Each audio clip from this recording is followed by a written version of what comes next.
मित्रांनो, दैनंदिन जीवनात आपल्या आयुष्यात असे अनेक प्रसंग येतात जेव्हा आपण पूर्णपणे सत्य आणि न्यायाच्या बाजूने असतो. असे असूनही समोरची व्यक्ती आपल्याला वारंवार दुखावते, आपले मन विदीर्ण करते. तुमचे विचार, तुमचे बोलणे आणि तुमचे अस्तित्व अगदीच किरकोळ मानले जाते. तुमच्या भावनांची पायमल्ली केली जाते आणि तुमच्या मूल्यांची साधी जाणीव करून घेण्याचे कष्ट कोणी घेत नाही. अशा वेळी तुम्ही शांत राहता, सोचता आणि स्वतःला समजावता की कदाचित काळानुसार सर्व काही पूर्ववत होईल किंवा समोरच्याला आपली चूक उमजेल. पण कटू सत्य हे आहे की जेव्हा तुम्ही स्वतःच्या स्वाभिमानाचे रक्षण स्वतः करत नाही तेव्हा हे जग तुम्हाला कवडी मोल ठरवू लागते. हळूहळू लोक तुमच्या मर्यादा ओलांडू लागतात, तुमच्या शब्दांमधील वचक कमी होतो आणि तुमचा आदर तुमच्याच आयुष्यातून हद्दपार होऊ लागतो. थोर कूटनीतिज्ञ आणि प्राचीन नीतिशास्त्रज्ञांनी म्हटले होते की ज्या व्यक्तीला स्वतःच्या मर्यादांचे भान नसते, समाज सर्वप्रथम त्याच व्यक्तीचा अपमान करतो. आजच्या विशेष भागामध्ये मी तुम्हाला कोणतेही वरवरचे प्रोत्साहन देणार नाही, तर असे 10 व्यावहारिक, अनुभव सिद्ध आणि मानसशास्त्रीय मार्ग सांगणार आहे जे तुम्ही त्या क्षणी अंमलात आणायला हवेत. जेव्हा कोणी तुमचा अनादर करेल, तुमची किंमत ओळखणार नाही किंवा तुमच्या अस्तित्वाकडे दुर्लक्ष करेल, हे नियम पाळल्यास तुमचा गमावलेला आदर आणि प्रतिष्ठा अत्यंत खात्रीशीरपणे तुमच्या आयुष्यात परत येईल. जर तुम्ही अशा टप्प्यावर असाल जिथे लोक तुमची कदर करत नाही, तर हा मजकूर शेवटपर्यंत नीट समजून घ्या. कारण आज तुम्ही आदर मिळवण्यासाठी कोणासमोर हात पसरण्याऐवजी तो आदर स्वतःच्या व्यक्तिमत्वाने कसा खेचून घ्यायचा हे शिकणार आहात. नंबर 1, आवाजावी उपलब्धता टाळा. गरजेपेक्षा जास्त उपलब्ध राहू नका. जर तुम्ही प्रत्येक व्यक्तीसाठी प्रत्येक वेळी आणि प्रत्येक हाकेला धावून जात असाल तर काही काळानंतर लोकांना तुमच्या उपस्थितीचे कुतूहल किंवा महत्व उरत नाही. तुमचे असणे हे त्यांच्यासाठी एक वरदान न ठरता ती एक सवय बनून जाते आणि मानवी स्वभाव असा आहे की जी गोष्ट सवयीची होते तिचे मूल्य शून्य होते. महान तत्वज्ञ स्पष्टपणे सांगतात, जी वस्तू सहजतेने आणि विनासायास उपलब्ध होते तिची किंमत सर्वात कमी लावली जाते. हाच निसर्ग नियम माणसांनाही लागू होतो. जेव्हा तुम्ही समोरच्याचा विचार न करता प्रत्येक फोन उचलत राहता, प्रत्येक संदेशाला तत्काळ उत्तर देता आणि कोणाच्याही संकटात न बोलवता स्वतः उडी घेता, तेव्हा लोक तुमच्या या सकृत्याला तुमची सज्जनता न मानता तुमची हतबलता समजू लागतात. हे बारकाईने समजून घ्या की सदैव हजर असणे म्हणजे निस्वार्थ असणे नव्हे. उलट यामुळे हळूहळू तुमच्या आत्मसन्मानाचा ढाचा ढासळू लागतो. लोक तुमच्या मर्यादा बिनधास्तपणे ओलांडतात, तुमच्या वेळेचे मोल कमी होते आणि दुर्दैवाने तेच लोक सर्वात आधी तुमचा अनादर करू लागतात. माणूस त्याच गोष्टीची सर्वाधिक कदर करतो जी मिळवण्यासाठी त्याला थोडी प्रतीक्षा करावी लागते किंवा श्रम घ्यावे लागतात. जेव्हा तुम्ही थोडे दुर्मिळ होता तेव्हा जगाला जाणीव होते की तुमचे स्वतःचे एक स्वतंत्र आयुष्य आहे, तुमच्या काय प्राधान्यता आहेत आणि तुमचा वेळ अमूल्य आहे. तुमची उपस्थिती जेव्हा खास असते तेव्हाच तिला महत्व प्राप्त होते. नंबर 2, ज्यांना जायचे आहे त्यांना आनंदाने निरोप द्या. जर एखादी व्यक्ती तुमच्या आयुष्यातून दूर जाण्याचा प्रयत्न करत असेल तर तिला थांबवण्यासाठी जीवाचा आकांत करू नका.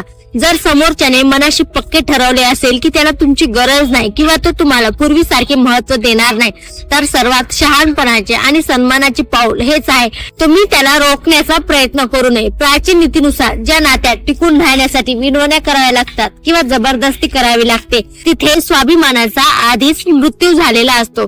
अशा वेळी त्या व्यक्तीला पूर्णपणे मुक्त करणे हाच तुमचा खरा विजय असतो. तुमच्या वागण्यातून त्याला हे जाणून द्या की त्याच्या जाण्याने तुमचे आयुष्य थांबणार नाही किंवा तुमचे मूल्य कमी होणार नाही. तुम्ही कोणाच्या उपस्थितीने महत्वाचे ठरत नाही, तर तुम्ही तुमच्या कर्तृत्वाने आणि चारित्र्याने स्वतःला सिद्ध करता. जरी त्या क्षणी तुमच्या मनात भावनांची काहूर माजली असेल, मन आक्रदन करत असेल, तरी स्वाभिमानाचा तगादा हाच असतो की तुम्ही अत्यंत शांत राहून एक पाऊल मागे घ्यावे. ज्याने तुमची कदर करणे सोडले आहे त्याच्या मार्गातून बाजूला होणे म्हणजे हार मानणे नव्हे, तर ती एक प्रगल्भ समजदारी आहे. लक्षात ठेवा, जिथे तुमच्या अस्तित्वाचा आदर होत नाही तिथे रेंगाळणे म्हणजे स्वतःच्याच हाताने स्वतःचा गळा घोटण्यासारखे आहे. लोकांनी स्वतःच्या इच्छेने तुमच्या आयुष्यात राहावे, तुमच्या नियंत्रणामुळे नव्हे. नंबर 3, स्वतःशी नाते घट्ट करा. आत्मसंवादांची शक्ती. जेव्हा लोक तुमची कदर करणे बंद करतात तेव्हा आयुष्यातील सर्वात मोठे सत्य उघड होते. या जगात तुमच्या शेवटच्या श्वासापर्यंत जर कोणी तुमच्या पाठीशी ठामपणे उभे राहणार असेल तर ते तुम्ही स्वतः आहात. आपण आयुष्यभर इतरांशी संबंध प्रस्थापित करण्यात, इतरांकडून शाबासकी मिळवण्यात आणि जगाच्या नजरेत स्वतःला सिद्ध करण्यात आपली ऊर्जा खर्च करतो. पण या गडबडीत आपण सर्वात महत्वाच्या व्यक्तीला विसरतो, ती म्हणजे स्वतःला. तत्वज्ञ म्हणतात की जो मनुष्य आपले मन आणि आत्मबळ ओळखतो त्याला हे जग कधीही विचलित करू शकत नाही.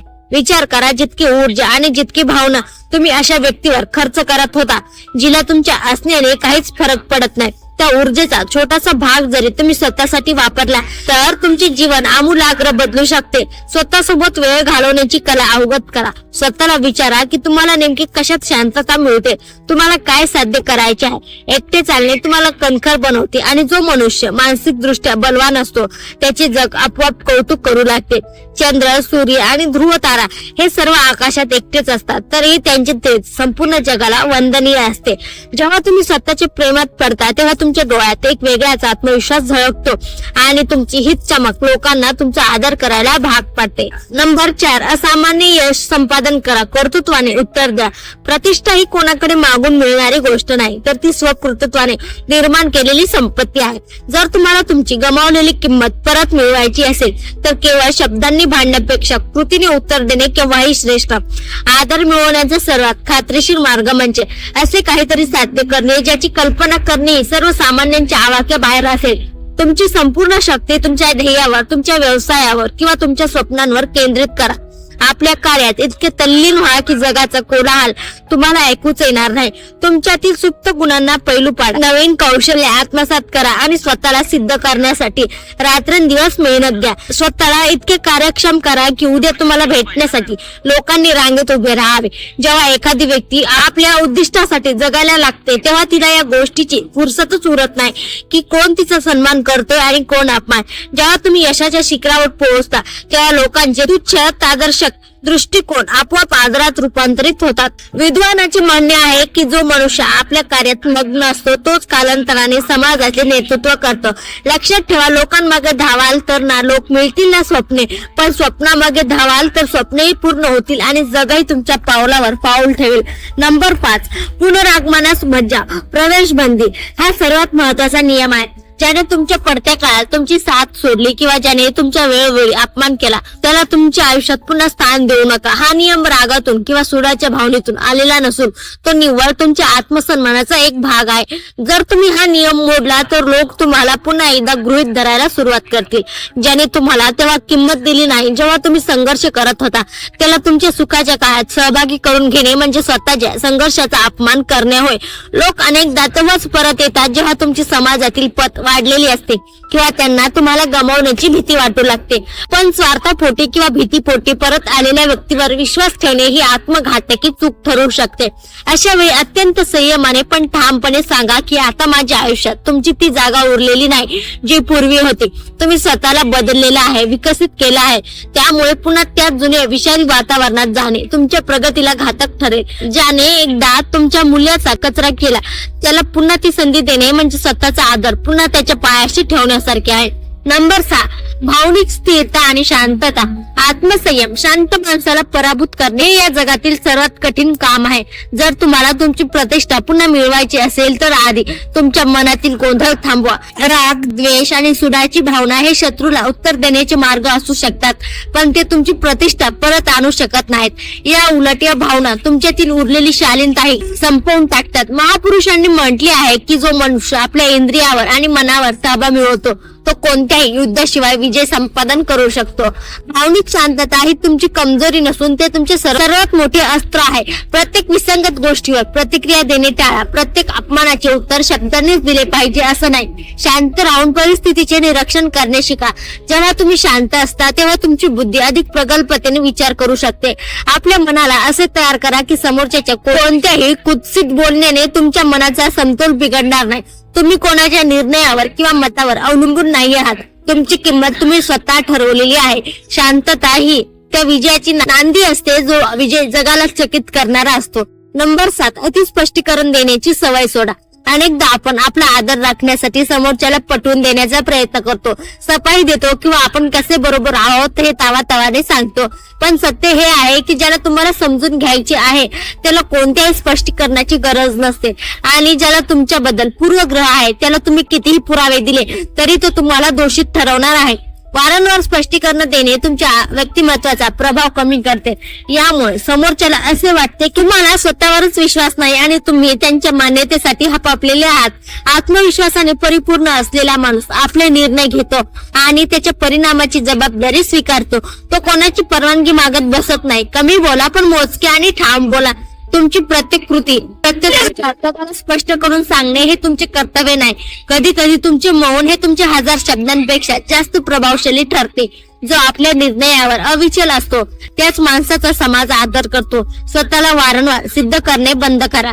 तुमचे यश आणि तुमचे चारित्र्य स्वतःहून तुमची साक्ष देईल. नंबर 8, अपमानाचा मुख स्वीकारू नका पण तो संयमाने हाताळा. बऱ्याचदा आपल्याला शिकवले जाते की अपमानाकडे दुर्लक्ष करावे, पण सातत्याने होणाऱ्या अपमानाकडे दुर्लक्ष करणे म्हणजे समोरच्याला पुन्हा अपमान करण्याचा परवाना देण्यासारखे आहे. जर तुम्ही वारंवार गप्प बसला तर समोरच्याची धिटाई वाढत जाते आणि तुमचा अनादर करणे ही त्याची सवय बनते.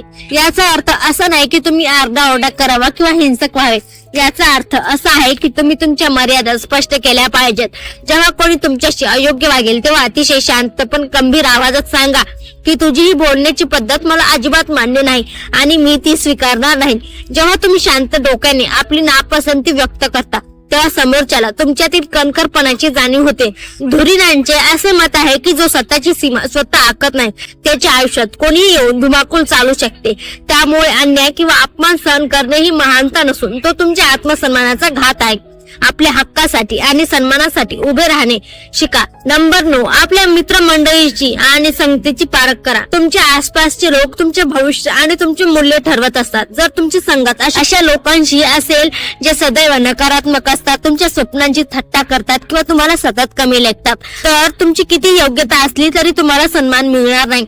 माणूस ज्या वातावरणात राहतो तसेच त्याचे विचार बनतात. तत्ववेत्ते सांगतात की अशा संगतीतून वेळीच बाहेर पडणे शहाणपणाचे आहे, जिथे तुमच्या बुद्धीचा आणि स्वाभिमानाचा ऱ्हास होतो. तुमच्या वर्तुळात अशा व्यक्ती असू द्या ज्या तुम्हाला प्रगतीसाठी प्रवृत्त करतील, ज्या तुमच्या यशात आनंद मानतील आणि ज्यांच्या उपस्थितीने तुम्हाला प्रेरणा मिळेल. चुकीच्या लोकांमध्ये राहून आदर मिळवण्याचा प्रयत्न करणे म्हणजे मृग जळाच्या मागे धावण्यासारखे आहे. कधी कधी आपली प्रतिष्ठा परत मिळवण्यासाठी फक्त आपली संगत बदलणे पुरेसे असते.